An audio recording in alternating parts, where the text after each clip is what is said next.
Hello, we are Kritfayle, and tonight we're going to talk about a game we have done a full season of, which is Tales from the Loop. I am Ghost, and I am joined by some of the other members and guests. Hello, I'm Emily. Hi, I'm Kelly. I'm one of the guests. I am Special Patrol Ghost. And the game that we are talking about, Tales from the Loop, is one that we really, really enjoy. It's put out by Free League, which is a company that we really, really enjoy a lot of games by. But it came out in 2017. It is based on really cool art by an artist called Simon, I'm going to say this wrong, but Stalenhag, which is very cool paintings depicting sort of the world in the 80s, but if there were robots and dinosaurs and all kinds of cool things, which are in the game as well. It uses the Year Zero engine, which we have found is a really nice intuitive one. And if you need any more reasons to check it out, it won no less than 5 gold Ennies when it came out, including Best Game and Product of the Year. Yes, it is very cool. And I do agree that Free League is a company. I said a company that we enjoy a lot of games by. So, what were your expectations for the game going in? Ooh. I'm trying to remember how you described it before we started playing. So it's the 80s that never was is kind of the basic premise. So definitely a lot of 80s references, 80s inspiration, but with the added bonus of things that to my knowledge weren't around in the 80s, namely dinosaurs and hovercraft and really sophisticated robots. Yeah, I'd say for the most part, it was probably what I expected with maybe a little the storylines perhaps a little darker than you'd maybe think coming into it. It is, you do play as children, but I did know going into it, it wouldn't be like it's probably not a game you'd play with a 10-year-old, but yeah. For me, I think it was mostly a chance to play as kids again. 80s is when I graduated, so I'm familiar with them, as long as I can cast my mind back that far. And things like the shows that have the kids solving mysteries and running around and evading adults and stuff like that. That's kind of what brought the whole thing to mind. But again, as Emily said, a lot with the robots and dinosaurs and some futuristic sort of bends to it, dimensional crossings, things like that that I'd seen in a couple other settings were mentioned in it. So that's kind of what appealed to me. I think it matched up with my expectations pretty well. I expected it kind of be do like pre-war Fallout instead of the 50s or the 80s. Much more advanced than our timeline.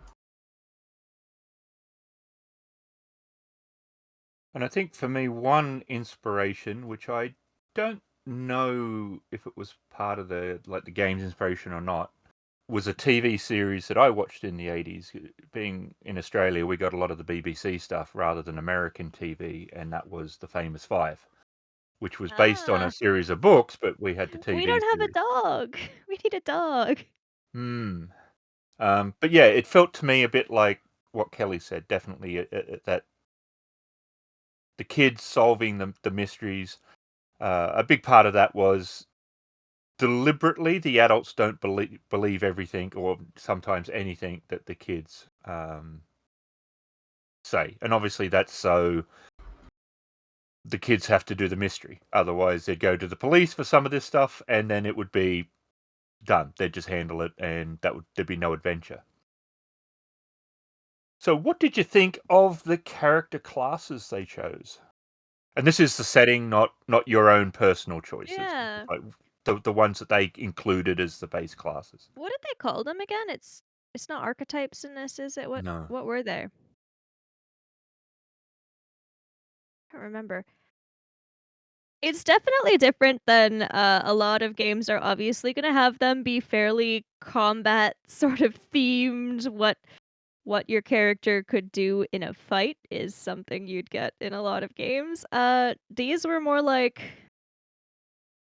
I don't know, like what kids might refer to each other at school as, like, so and so's a bookworm, so and so's a nerd, so and so's a weirdo. Like, it did seem as though the categories for characters were almost defined by children, which was very true to the game, and I thought very cool. Yeah, I think the classes were very easy to pick up because they're ones that anybody would recognize right off the bat. Like you said, weirdo or jock or what have you. I think they did it really good. It all felt like in character, if that makes sense. It felt like you said, what other kids would call you. I think they did it really well. They also had a nice spread too. There was something for everybody. So you whatever you wanted to run, basically, I think you could find one that would fit. And those character classes, pretty much, thinking back to my own schooling, didn't really work together very well in reality. No? But they sort of clicked very well in the game. Why do you think that is? I think part of it comes down to suspension of disbelief for story purposes because you're not going to have much of a game if you begin with, "No, I'm not talking to you, nerd. I'm on the football team." But beyond that, pursuing shared goals is definitely going to help bring sort of disparate characters together. So as long as you can throw them all into the same sort of trouble, you'll probably get them working together a little better. Another thing I think helped was we all kind of relied on each other in a way. We all had our own Hmm. interactions. Like Dylan and you, he needed his homework done, and you needed the money. Yeah, I think part of character creation was coming up with how we all knew each other, which really did help with that because otherwise you'd begin playing with like, well, how do I know this person? We've got nothing in common. So that was really helpful. Yeah, that's what I was going to mention is that they have a good way of tying the characters together. Also, because this seems to be a much more role playing oriented as opposed to, crunchy with a lot of dice rolls and stuff like that. I think it draws people that are more role play oriented. And if you get a good group, such as this, you look for ways that even if you are different characters, like a jock versus a nerd or something, you look for the ways to make that work. And I really like that. The character questions help with the character creation process, and were there any surprises for you that came out of that? So I love any of the games that do sort of the 20 questions like that. We've had it in a couple now. 7C I think is the first one we played that did that, but I think it's really really great because it prompts you to think about things you wouldn't necessarily just think of when creating a character, which really helps to add depth, round the character out more. I think what I wasn't expecting was the Tails one was done a little differently, wasn't it? Part of it was you rolled and then you'd get specific questions depending on what you rolled. So not everyone answered the same questions, which I did think was cool in a way because the 7C we all answered the same questions, so everyone's thinking about the same stuff, which again, it's all good stuff to think about. But in Tales, you got kind of different aspects of character for everyone, which was another thing that kind of helped to differentiate all the characters, and I thought that was really cool. And there was also some group questions too. Yes. And were there any that gave you were a surprise that when you went to Oh. answer them or had to think about it that you went, oh, this is actually. I think describe your character's room was one that I thought was really cool because it's not necessarily something I would have thought on my own to be, oh, what does her room look like? But someone's room is really often a reflection of sort of their personality in a way, and so I thought that was a really good one to think about. I think the questions did help a lot with getting into your character. It helps you a lot with who they are. Yeah, I'm having a hard time remember what the questions were for my characters as well. One that kind of sticks, or a sideways question that I noted, anyways, was, do you have a? I forget how exactly they phrase it, but is one of the characters your love interest? Oh, And I'm kind of going, oh yeah, right, teenagers. All right. Mm-hmm. they And might. so Yeah. whether somebody hates you or loves you that's in the group, that's a whole different dynamic that you're bringing to it. So I thought that was kind of a neat question. I'm trying to remember what some were. I know there was stuff like, "What's your favorite food?" Yep. Because I had that one. I can only remember the ones I got. "What's your favorite I food? did What does like your room I look did like like?" the music. I did like the music Okay. question. I thought Everyone that has was to really give cool. their favorite song His as part of song, it. yeah. Yeah. I got his pride. That was one. His pride was his knowledge of music.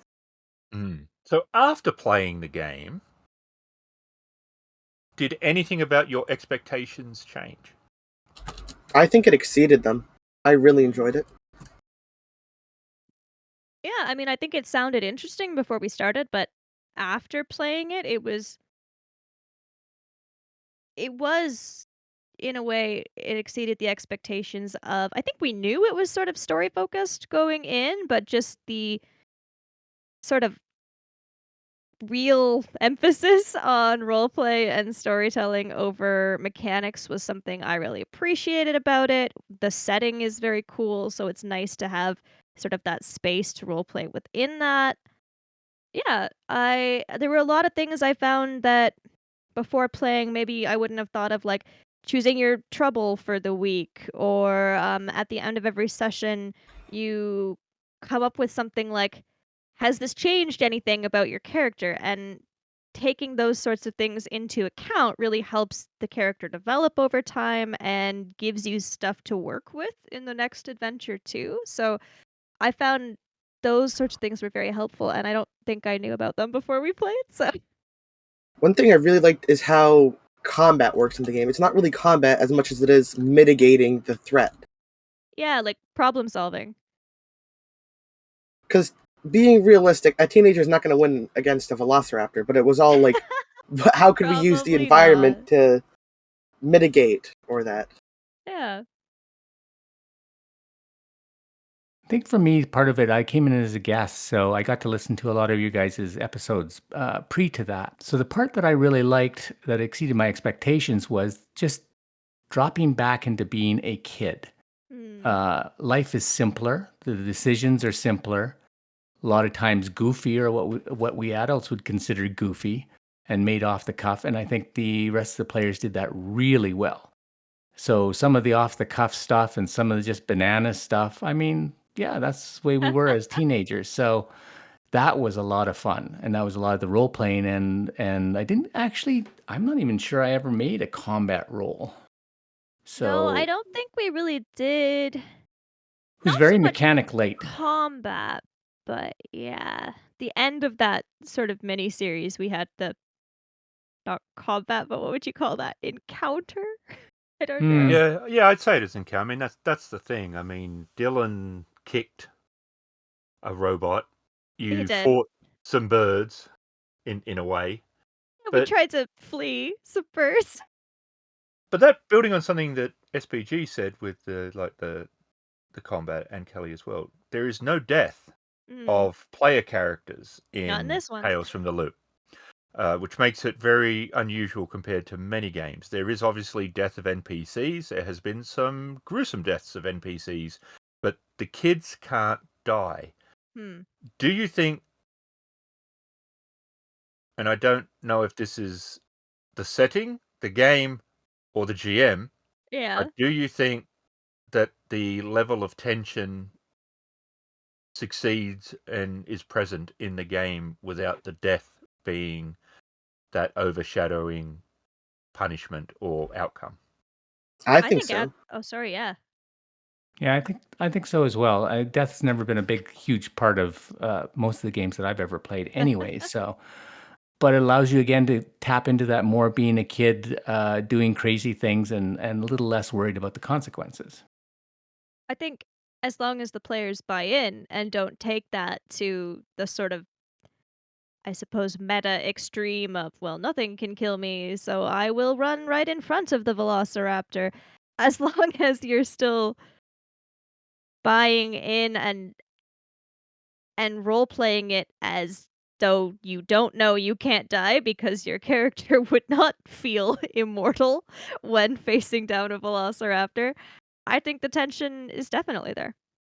Yes, I if think, Dylan starts going, clever girl, Oh it'd my be gosh, hard he not to be like, He did, not that, but he did try and draw the attention of a Tyrannosaurus Rex. My goodness. That caused me a little concern, as there also was something in the In the lake. water? Yeah. Yeah. I was like, all right, he's testing the no death theory right now.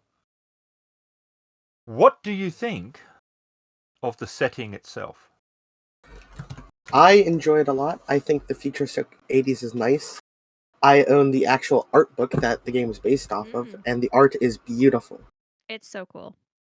I find it really interesting. I know for me, and and for SPG, there might not be that same nostalgia factor, so we might be missing out on something there. But even without that, I find it very enjoyable. Yeah, I've enjoyed it.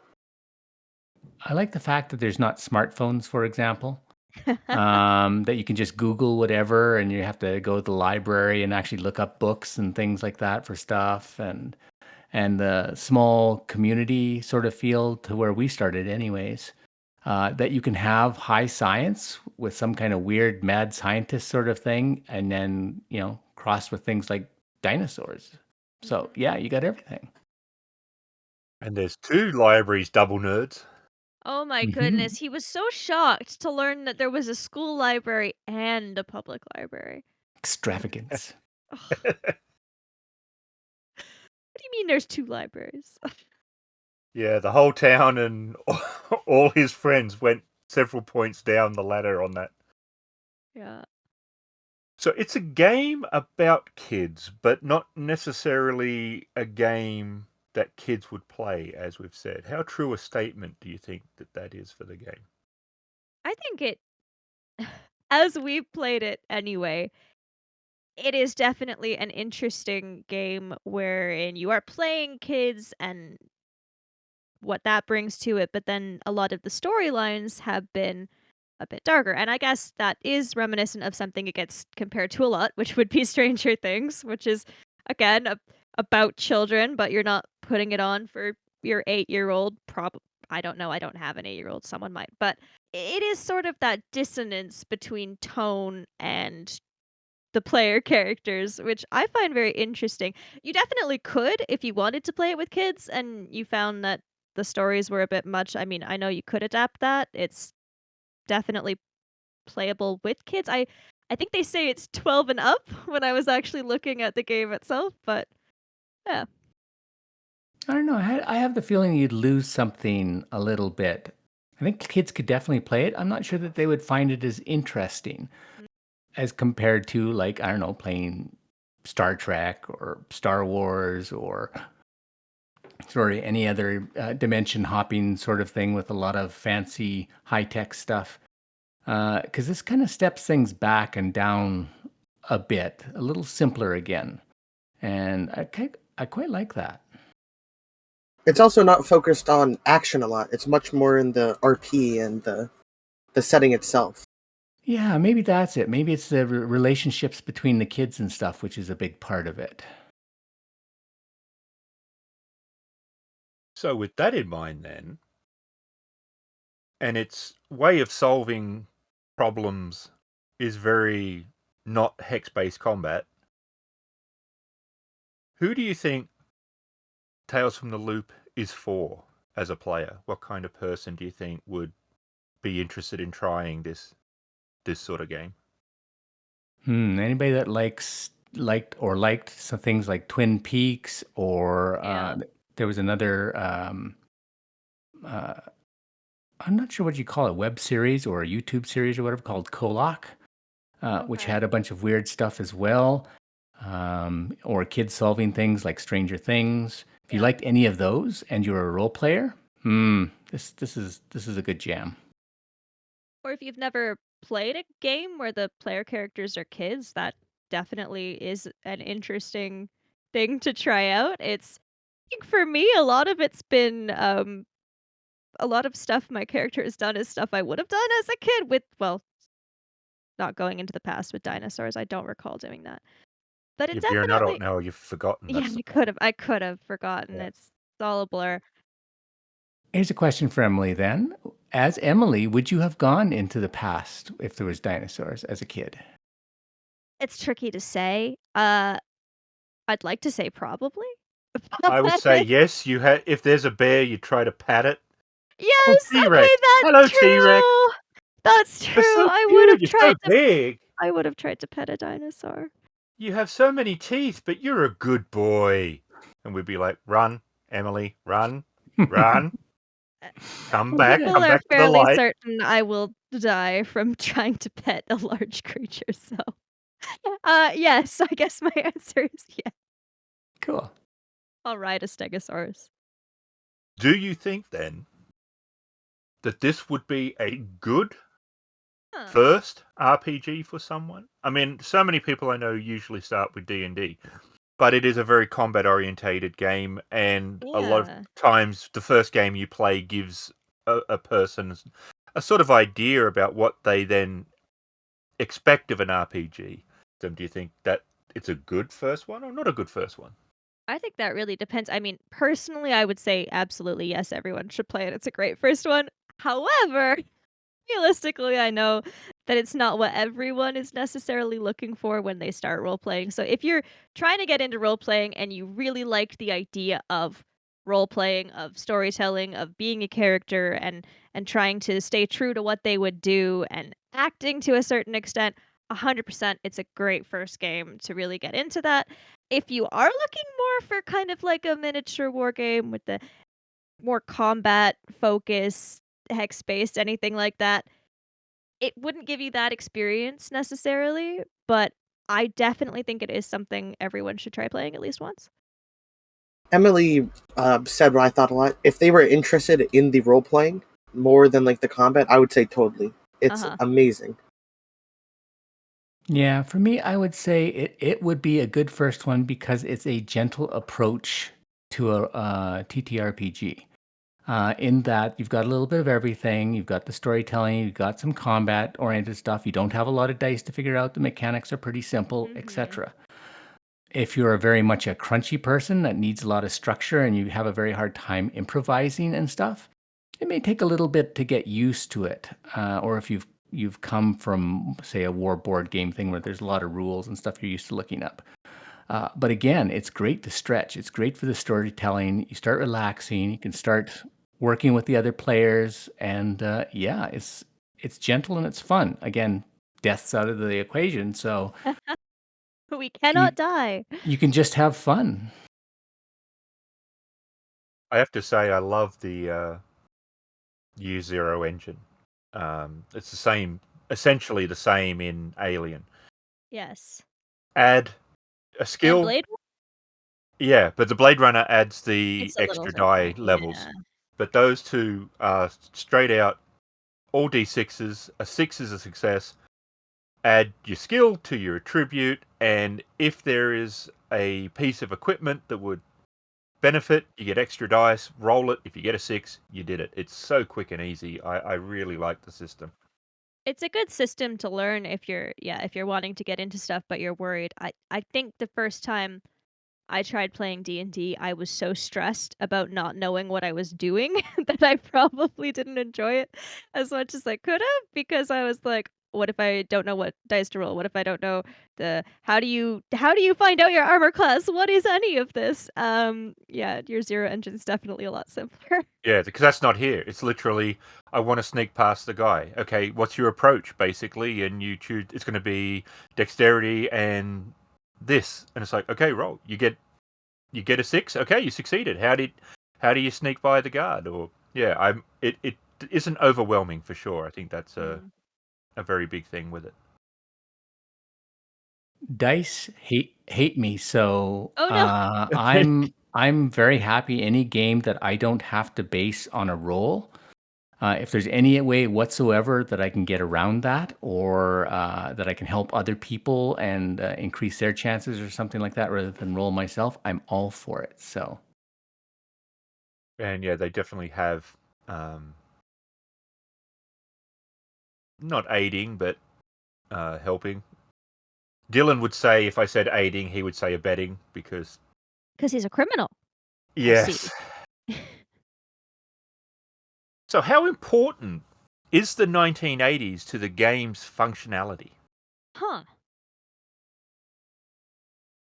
I've seen it a couple of times now, and as long as the GMs and stuff are good, are okay with being relatively loose with when things in the 80s, because again, it's a different world, so things could have Yes. occurred at a different timing. I think it's great. We've been pretty clear that we are in the generic 1980s. We Yeah, are in the year we're in the 1980 1980s. something. Yeah. We have one player who occasionally goes, "What year is it again? Has this movie come out yet?" And we're like, "It's the 80s. Just Yeah. figure it out." 1980s X. Yes. So I think it, for us at least, has been more of, yeah, more of kind of the tone we're trying to get of the 80s than any specific events necessarily being specifically true to it. And I think you can get away with that because, again, yes, I wasn't there for them, but to my knowledge, there were not velociraptors running around or very high tech robots. So if we're willing to accept that, then it is fine if we perhaps accidentally say something that was from 1990. I don't know. But I think it is very important to the setting. I think it gives it a different feel than a lot of other games, and I think it's very cool. I also think the 80s had enough stuff published about it that it's pretty easy to do some quick research on it. The songs are Mm. still available and such, so that within a 5, 10, 15 minutes, you can do a little bit of research and come up with a few things that feels 80s. I would have a harder time doing that if somebody said, okay, well, what about the 2010s? That's I true. don't know. I think it's a good time period. Like you said, it's easy to research. Most people, even who aren't from the 80s, know a lot about it. Mm. So it's a very good, just general time period to use. I think it feels in a way more defined than some other eras. Like you said, if you were like, this game's set in the 2010s, I think we'd all be like, okay, what was then again? Mm-hmm. What was that? But if you say 80s, I think everyone can kind of picture the feel you're going for, the aesthetic, what things might look like to a certain extent. Yeah. Well, even Kelly, when we did the radio one, said, "Oh no, they can keep the hair and the fashion." It might have been bad, but it was recognizable. It was Mm-hmm. very recognizable. And the 80s is recognizable because so many of us old people keep referring to it, how we could drink from hoses and how we were never looked after at home and Hey, you could do that all in the that stuff. 90s too. I did. I'm just saying, like, so many of those memes that I've seen lately, I it's like, know, that make it sound so great. That actually leads to number 9, which is connected, but different, hopefully in an existential sense. Does nostalgia play a very big part in making this game work? I wasn't alive during for the 80s, so no. Yeah, agreed. I think it could add again, I can't really speak on behalf of anyone else. I can say from my perspective, it's not necessary to have nostalgia for the 80s to enjoy this game, but I can see how it would enhance your experience. It's like finding, oh God, the word escapes me now. When they put little hidden Easter eggs. It's Easter like eggs, finding yeah. Easter eggs when you're playing, when the GM throws something out there and you go, oh, he's describing a VCR. Ah. Oh, was it VCR or beta? And it's like, people that weren't from the 80s aren't going to know what those were. And it's people that are kind of go, yeah, I know what those were. I like SPG's answer. I wasn't born, so no. Oh, I have no nostalgia. None. yeah, well, you've got nostalgia just not for the 80s, maybe? I don't know. Well, he does like, yeah, all the music from the 60s and the 50s and all that. So yeah, maybe he's an older soul than the 80s. It's an archaeologist's expectations as opposed to nostalgia. Yeah, Yeah. we're viewing it from a sort of anthropological Exhibit. yes, we're gonna analyze yeah, I don't know. The big hair for research. Mhm. Mhm. Is there anything that should or should not be in the game? Huh. I can't think of anything that's in it that I would take out. If we're talking about aspects of the game, like I said, I really enjoy all the things from choosing your trouble to kind of keeping up with what effect things have had on the character at the end of every adventure. Yeah, I can't think of anything I'd take out. I'm trying to think if there's anything I'd add. I can't think of anything either addition or subtraction wise. Again, a little more flexible that way. I figured the GM can always Mm. play whatever they want with that sort of system, and they can add or take things away and make it work. So it matters a little less to me. But it's pretty flexible as it is. It's got a lot of stuff going on, from like dinosaurs again to, I mean, time travel or dimensional stuff you can do.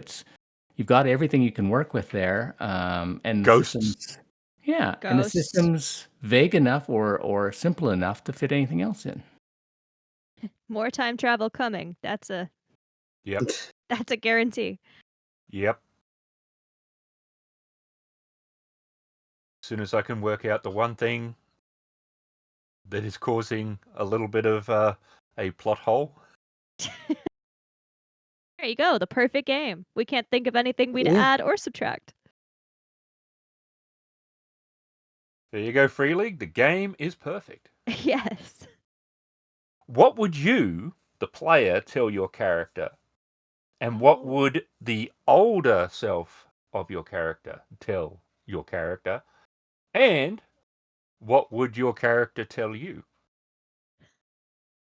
I don't know. You can't die. Yes. Start taking a lot more risks. You are immortal until you turn 16. There we go. The first thing out of a player's mouth, meta. Oh no. You can't die.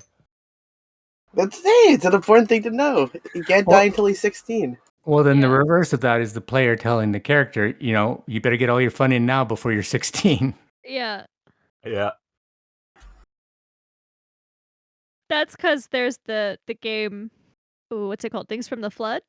In that one, you're 16 or older and you can die. Whereas Yep. in 16 Tales, is the arbitrary number. it's the age you can die in Yeah. this world. I'm trying to think. I don't know. I did perhaps slightly allude to the fact that I feel like the older version of my character might just be me, but less bossy. Mhm. So I don't know what I'd tell my character. There's always aspects of me in every one of my characters. So I don't know. I just tell my character, I guess, to have more fun. And I don't think my character would actually have much to say back other than just kind of smile and look at me like I was an adult. Be like, who are you and why are you talking to me and giving me life advice? I don't know you. Exactly. So what song would your character give you, SPG? Ooh. What song? I don't know. That's a hard one. The Man Who Sold the World. One of my all-time favorites. That one. That's a good song, but if you're saying it encapsulates you, should we be worried? You'll find out. Oh, okay. After you sell the world, then we'll a know. work in progress. Because I was kind of just skimming the rules again, trying to think if there was anything that I liked. And one of the things I liked was the anchor Ah. mechanic that they have, that all kids have an anchor, a person that they can go to for support, comfort, and care. And that's kind of how you get rid of your conditions and heal. Yep, that is correct. And so then that's where the adults can come in. You've got one safe adult generally, or I don't know, maybe a couple. I'm not sure, but and they're worked into the story in a good way. So it's a good reason to have a grandmother or someone favorite uncle or something like that. I was thinking when we started talking about it, so because we understand the setting, went right into it with the assumption that the adults would not listen. So we never had a scene of kids trying to be like, "No, mom, there's talking birds," because we just went right into it with, "No, they're not gonna believe that." I wonder if it would be interesting to have people try and convince adults, or we just kind of assumed right from the start, no, no, no. But I think that was player knowledge. I think there Well, was a there's couple. yeah. I think there was actually a couple times that Adam did reference about the police or something like that. I know we told the police when we found a dead body, Yeah. but I think one of the times it came up was in one of your episodes where all the adults were gathered in a certain place or something like that. We So tried to go to the police once all the adults started going missing, because then my mom was missing, and we went to the police station, and they were just like, "Yeah, yeah, or missing when you went to tell them. It's like yeah, Yeah. oh no, they're gone." so typically useless. There is definitely a balance with that. The idea was obviously that, to keep the adults from solving the problems, but obviously with DARPA and some other shady government or corporate enterprises, there would be adults who would be in your way, like deliberately, not a obstacle by accident, but by deliberate choice, especially with something like DARPA. Obviously, not all adults are useless and don't understand or believe you, but for the most part, the average adult is not meant to believe in talking birds, UFOs, mummies, time travel, stargates, and any of the ghosts. Although they may believe in ghosts, but they just wouldn't believe you've seen any. The anchors, they're a really good idea. We haven't used them No, directly. We have used them indirectly, like you've been able to recover your conditions when you've been home, which was like your I don't safe think we've space done kind of thing. scenes with them though. No, but we haven't done any scenes. Partly because the adventures themselves, it was hard to do that when you were back in time Yes. and when all the adults were in a field under mind control. Yes. I think as a listener to your guys' things too, there was enough time between the different episodes. It was just an assumption of mine is that that's when that kind of stuff occurred. But there certainly could be proper episodes with those. I would say then that it would help players of the game to define your anchor a little from a GM perspective. If the GM has to play them, if they've never met them, they're always sort of in the background. It can be a bit tricky for the GM suddenly if it's an important scene, not just why are you upset, Lizzie, but actually if there's a scene thought out to sort of do, it'd be a good idea for the GM to be able to have an idea about what that anchor would be. Because everyone's different. Like, there wasn't really any similar anchors. I don't remember who anyone else's anchor was, so Jillian's was the florist, her aunt. the I believe. aunt? Yeah, Okay. it's really the only adult she has in town. So yeah, that made it easy. But yeah, it also made her kind of accessible. So SPG's was the record shop. The record Was store it? owner? Yep. Who's Dylan's? Was it Master Jeeves? I don't know. Yeah, I'm I not think it was Jeeves. It might have been. Lizzie's is her neighbor who has a bunch of Yeah. cats. Yeah, not her mum. That's interesting. Well, her mom's always busy. Mm-hmm. The neighbor's retired. She's free. I must admit, I quite enjoyed. I think one of the best scenes you guys had done from just a fun encapsulating the actual game was a largely unnecessary sneak into the hospital. I knew you were gonna say the sneaking into the hospital. Because it could have been so much easier than it actually. I didn't sneak. I was looking at them all, be like, "What the heck are you doing?" That she already said we can go in, and just walked in. that's kind of one of the things I liked about it is because when I was listening to that and Emily's just walking in because her mother works here and stuff, or not Emily, sorry. Emily's mother. Yeah, we all do that. Yeah, we all do Yeah. that. But the other ones wanting to sneak in, they made it like a game, and it's like, that sounds 13-year-old sort of stuff. Why just go normal if you can make it a spy adventure I or think something, Dylan right? was crawling along the floor, like. And against the walls, and yeah. "Ah." Mine was I just walked with confidence like I was meant to be with there. I remember that. Dylan reminded me very much of in Galaxy Quest when they're on the desert planet and the captain is dive rolling everywhere and the rest of the crew's just walking Just behind walking. him and they're like, is this dive rolling really helping? And he's like, it does. Somehow. It does, believe me. Yeah, no, I thought that encapsulated very much the sort of spirit of the game, Yeah, that scene. that. you pretty much could just walk in and know it's like, no, they won't just let us do that, so we're going to have to come up with... And everyone came up with a different way of doing it. It would have been... It was really quite bizarre in that great way. If you'd been witnessing this, yes, it would have been very bizarre. See, I think in some ways that also encapsulates a little bit of the 80s because, again, not having so many or easy access to video games and online games and MMOs and stuff like that, or even having TTRPGs so prevalent, those kind of games were made up on the spot. You'd play them out in the street or, you'd be gone until supper time doing weird stuff like that, playing hide and seek or spy stuff through the streets. Kids absolutely do the weirdest stuff when left to their own devices. My Mhm. brother and my favorite thing was to get a bucket of water and dump everything we could find outside into it and pretend it was medicine and then potentially drink it. So, question for the players. Following that, kids can be quite robust, but Uh, there is some pretty dark things that have come up in the game and will come up in the game. Witnessed ghosts that are not just the sheet transparent variety, but more like The Ring. You've seen at least 2 dead bodies. Yep. Well, 3, actually. 3? 3? Oh, yeah, because she was dead, wasn't she? There's the whole face thing.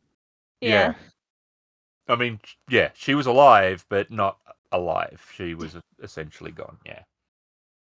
How do you, as the player, grow your character from these experiences, but not to the point that it becomes just trauma?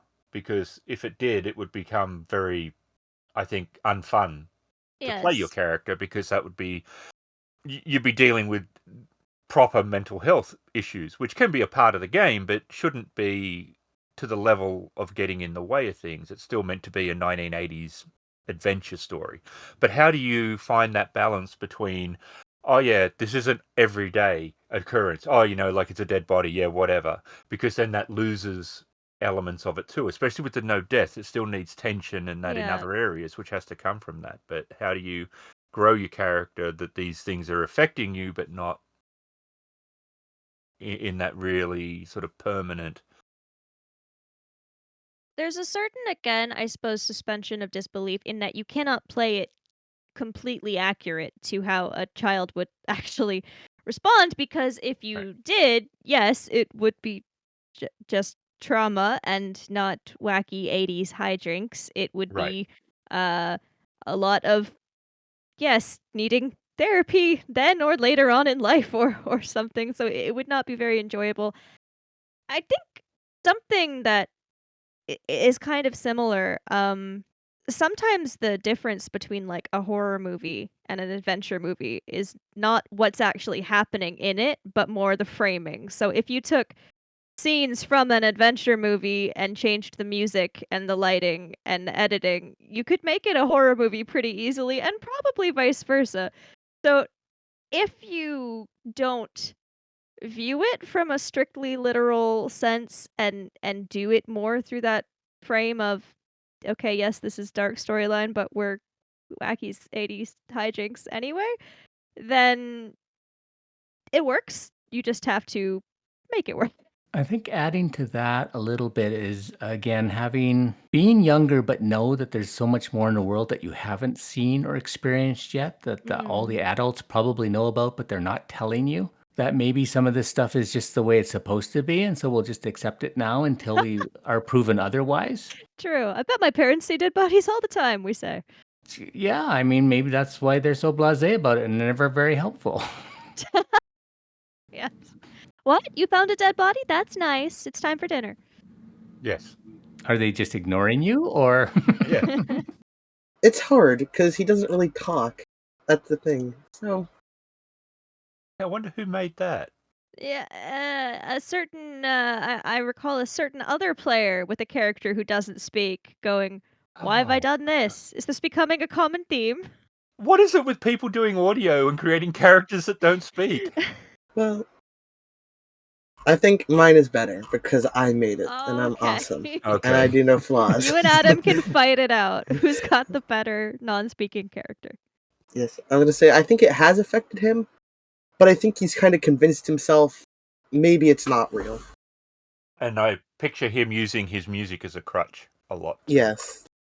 He definitely did in the miniseries with the ghosts, I would say. Yeah. So that brings me to another question. What was everyone's favorite episode? Oh, I did again after all this talk of finding the dead bodies and whatever. I did enjoy the Wagner one. That sort of finale. I felt like it sort of encapsulated our tales fairly well in that there was sort of a tense ending, but then afterwards are joking about movies we hadn't seen while lying in the middle of the desert. So to me it felt very sort of what our tales is. But I did really enjoy that one. I did quite like. It felt a very Dylan episode too. It's not that I don't not want to kill them, Yeah, I don't not and want to kill what? you're just like me. No, just because I don't like them doesn't mean I don't not want to kill them. And it's like, what? See, you are like me. I did enjoy that one. The strange murderous robot, the just yeah, I don't know. It was over the top in some ways. It was very tense in other ways. I liked it. They need a great big body of water to put the poison in. Uh-huh. Like that lake in Just the dinosaur yeah, and he's times. like, just like that lake in the and everyone's like, oh, we thought, and Oh, he would, he was so close. We thought he was so close. He goes, "We know where there's a big body of water." And we're all like, "Yes, Dylan, we do. Wow, this is incredible." In a the plan 2 million dinosaur. years. Yeah, Oh no. Not that. I swear that was Adam, not Dylan. Oh dear. Like you said, I like the robot one a lot. The Wagner. The same one? Yeah, I also like the in the abandoned hospital with Jillian. That one was good too. I liked a lot of them. I think probably the one with the birds when they were giving Dylan a hard time Oh my because goodness. he was the only one that heard him to begin with, and they were razzing him. So The See, half-witted crow. we were yeah, not sure while recording that episode if he was fully only upset in character or if it was bleeding through into his own life because there was a full-on shouting meltdown at these pigeons about how he's not stupid, and we were like, what is hmm Adam, what is happening? Are you okay, Adam? yeah, that was good. Oh, it was great. I think I was particularly happy with the hospital one. Okay, because you entirely rewrote it. Pretty much, yeah. I bought an adventure for it, and there was only about 6 rooms in a house. And there was nothing wrong with the adventure. There was nothing at all wrong with the one that the individual But had we written. could do bigger. Well, I just, yeah, I scope creeped Yeah. to to death, really. But it really did, though. What was written was good, but and I think they even described it as a filler sort of thing, just a quick one evening in between. But I didn't want Kelly to only have a single 2-hour session, but I also thought that there could be a deeper, bigger, multi-layered sort of thing going on. So a great deal of that was a mixture of research of a couple of real sanatoriums that were dealing with chest ailments in the turn of the century sort of thing. There wasn't really any none of the ghosts themselves were based on real horrific events. I just tried to choose some stuff that made sense. I hope the clues made sense because I had to sort of work backwards once I knew what the ghosts were. I had to work out ways and things to put there. So from a GM perspective, I was quite happy with that one because there was a lot of work that went into it, and I felt it actually played well in the end. You never really know when you write ones like that, where you haven't been able to rely on a professional writer to do the adventure if it's going to play Mm.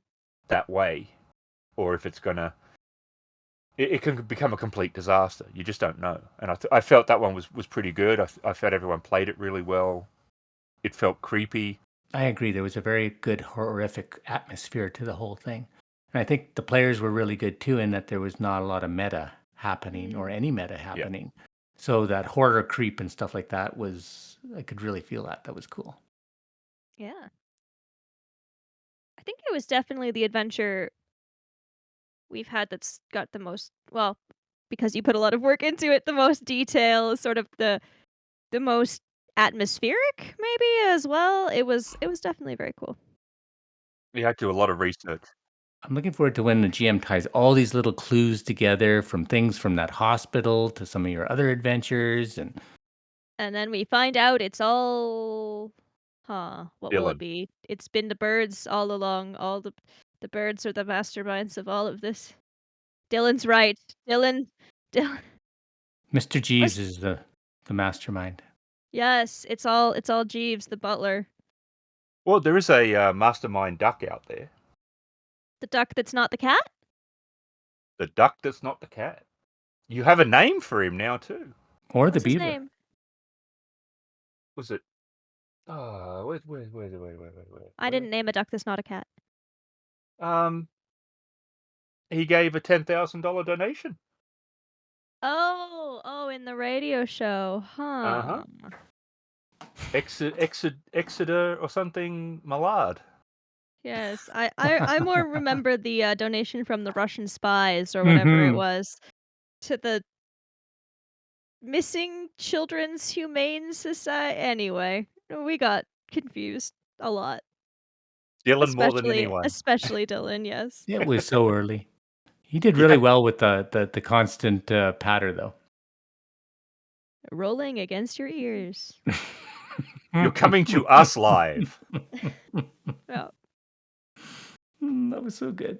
Call in and give us the answers to these questions. Oh dear.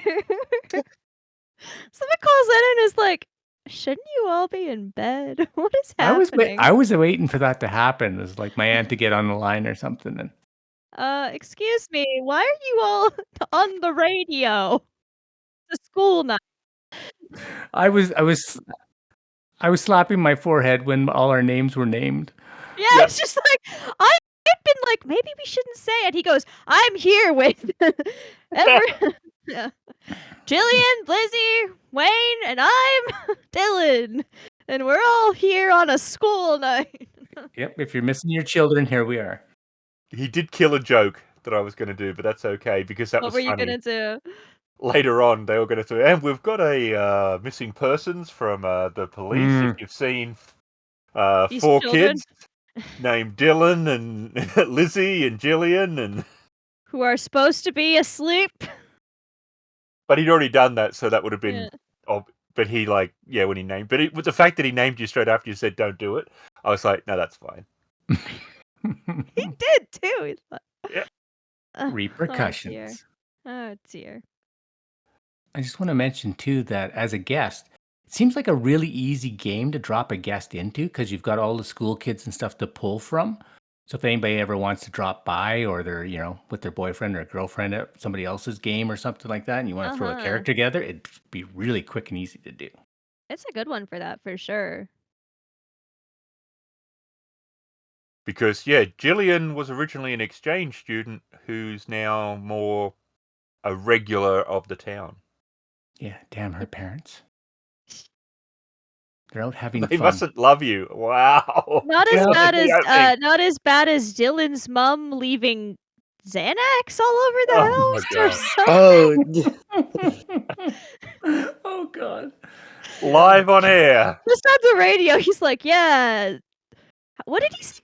Xanax is a real problem among the medicated people for sadness, like my mom, who leaves Xanax all over the house. And we're like, Dylan? Did you leave that in the episode? Yeah. We learned so much about Dylan there. We're like, where is this coming from? So I think it's safe to say that the death didn't affect him. No, yeah. He's fine with finding dead bodies. This is what did it. He's already medicated. We just didn't know. And the only one affected by marijuana, apparently. Yeah, can anyone else smell green? The green, yeah, smelling the green. Everyone else is like, I'm fine, Delaney. Yep, I want to thank everyone for turning up and definitely check out our Tales from the Loop and the game. Mm-hmm. Bye. Bye. Bye.